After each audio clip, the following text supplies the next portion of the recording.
आपण आपल्या मुलामुलींना समजून घेतो आहोत का? किंवा आपण त्यांच्यासाठी जगतोय, आपला जीव त्यांच्यासाठी तुटतोय, हे त्यांना समजतंय की नाही? असंच सध्या विदारक परिस्थितीचं वातावरण. संभाजीनगरला खवड्या डोंगरावरून 19 वर्षाचा कुणाल मुरलीधर चांदगुडे आत्महत्या आणि त्याला वाचवायला गेलेले त्याचे वडीलसुद्धा दरीत पडून त्यांचाही मृत्यू होतो. दोघांचा दरीत पडल्याने होणारा मृत्यू सहन न झाल्यामुळं मुरलीधर चांदगुडे यांची पत्नी म्हणजे कुणालची आई तीसुद्धा आकांत करून दरीत उडी घेते आणि एकाच वेळेस 3 जीव जातात. खवड्या डोंगर, संभाजीनगर, तिसगाव या ठिकाणी ही घडलेली अर्थात आज समजलेली आत्महत्येची घटना. काय वय होतं कुणालचं? फक्त 19.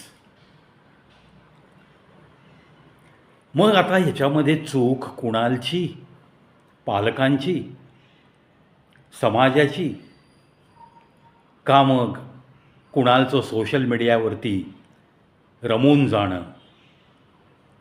नक्की काय, याच्या मुळाशी नक्की काय आहे? सध्या परिस्थिती काय बदलली आहे? एकतर या वयातल्या अगदी 12 वयापासून ते 21 वयापर्यंत या लोकांना हातामध्ये मोबाईल मिळालेला आहे. ज्या घरामध्ये आईवडील नोकरीसाठी बाहेर पडतात त्या मुलांना दिवसभर घरात मोकळीक आहे.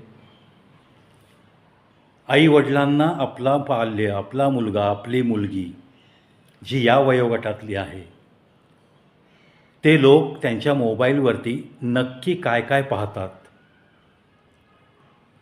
त्यांची कोणती कोणती अकाउंट्स आहेत, ती कशा पद्धतीने ते ऑपरेट करतात, स्वतः व्यक्त होताना ते कशा पद्धतीने व्यक्त होत आहेत, त्यांची घरातली भाषा जर बदलत गेली आहे, आईवडिलांना न जुमानण्याचे शब्द जर त्यांच्या ओठावर येत असतील, तर मग समाजातलं त्यांचं वावरणं कसं आहे याचं आकलन करायला पालकांकडं वेळ नाही.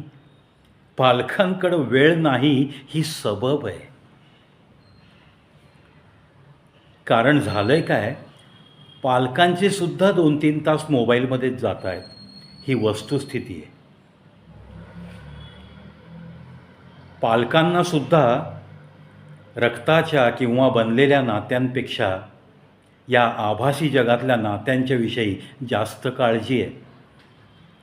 अरे मी आज हा ग्रुप उघडूनच पाहिला नाही, काय म्हणतील लोक? अरे मी त्याच्या ह्या पोस्टला रिप्लायच दिला नाही, काय म्हणेल तो?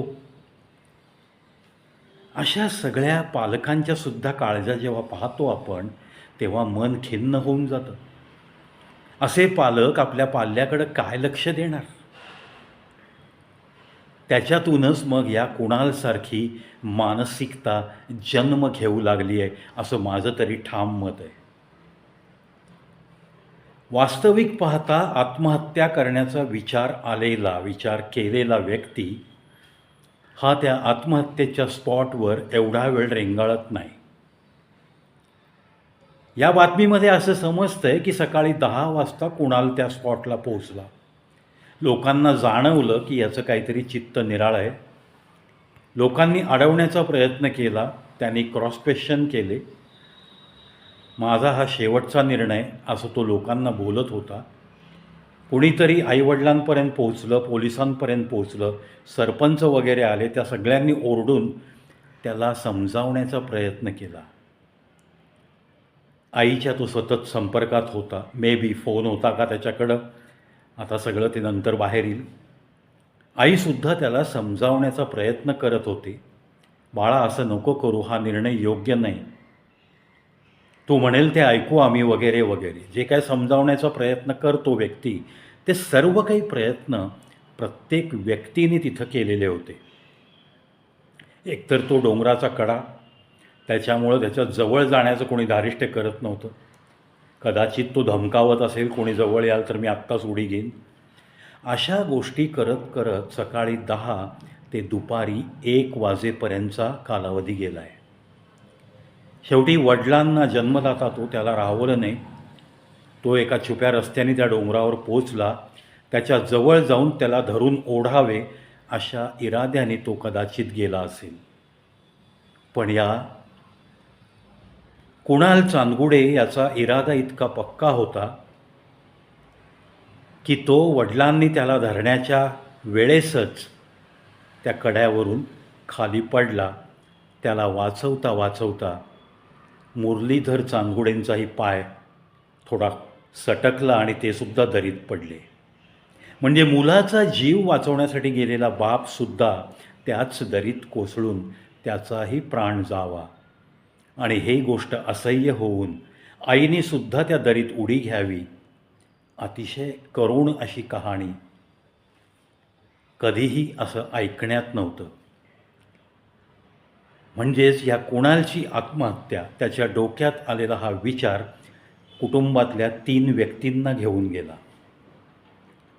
अशा घडणाऱ्या घटनांमधून नक्की समाजामध्ये कोणत्या परिवर्तनाची गरज आहे याचा सखोल विचार होणं फार गरजेचं आहे. नक्की कुणालचं दुःख काय होतं? सोशल मीडियावरती सारखा अटेंड करून त्याला आपण काही परफेक्ट नाही आहोत, आपल्या हातून काही आयुष्यात घडणार नाही चांगलं, अशा विचारापर्यंत तो पोहोचला होता का? आणि मग याच विचारात त्यांनी स्वतःला संपवण्याचं ठरवलं का? ही मानसिकता मग अशी कित्येक मुलांची असू शकते. मग काही देशांमध्ये 16 वयापर्यंत सोशल मीडिया वापरायचा नाही असा जो नियम बनतोय, काही देशांनी इम्प्लिमेंट केलं आहे. तसं आपल्याकडं काही इम्प्लिमेंट करावं लागेल का?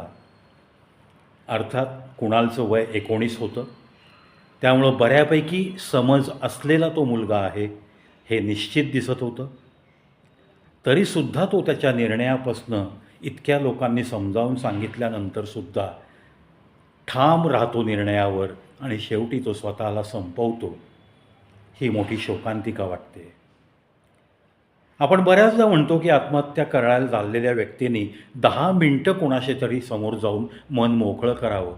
पण इथं तर त्याला 3 तास मिळाले होते. 3 तास त्याला समजावून ओरडून सांगत होती लोक. त्यांनी 1 सेकंद विचार करायचा होता. No, I want to live. मला माझ्या आईवडिलांचा सांभाळ करायचा आहे मोठं होऊन. हा एकच विचार त्याच्या मनात येण्यासाठी, त्याच्या मनामध्ये अशी आंदोलनं निर्माण होण्यासाठी त्याला घरातनं काही प्रेम मिळालं नव्हतं का? का घरच्या प्रेमाच्याही उच्च पातळीवरती तो कुठे काही बाहेर दुखावला गेला होता का? असे सगळे प्रश्न हे प्रश्नच राहू नयेत आणि इथून पुढं असे कुणाल जन्माला येऊ नयेत, अशी कुटुंब उद्ध्वस्त होऊ नयेत, याच सदिच्छा मी बाळगतो. या जनरेशननी सगळ्या माझ्या या 12 ते 21 वयोगटापर्यंतच्या मित्रमैत्रिणींना मी विनंती करेन की आत्महत्या हा विचार अतिशय घाणेरडा विचार आहे. त्या विचारापासून परावृत्त व्हा. बाकीचं तुम्ही काहीही करा, कितीही मोठे प्रॉब्लेम असतील तर त्याला सोल्युशन नक्की मिळतं. प्रत्येक प्रॉब्लेमला सोल्युशन नाही असं समजून स्वतःला संपवण्याच्या भानगडीत कधीही पडू नका. कितीही मोठं अपयश असो, ते पचवण्याची ताकद तुमच्यात नक्की दिलेली असते देवाने. एक दरवाजा तुमचा कुठला बंद झाला याचा अर्थ तुम्ही तुमचे श्वास संपवले पाहिजेत असं नसतं. एक दार बंद केलेला देव तुमच्यासाठी कदाचित कुठला तरी एक मोठा दरवाजा उघडून ठेवतो असं म्हटलं जातं. त्या गोष्टीवर विश्वास ठेवा आणि तुम्ही असाल तर प्रत्येक प्रॉब्लेमचं उत्तर सापडू शकतं. त्यामुळं आत्महत्या हा विचार मनाला शिवणारच नाही अशा पद्धतीने स्वतःला डेव्हलप करा.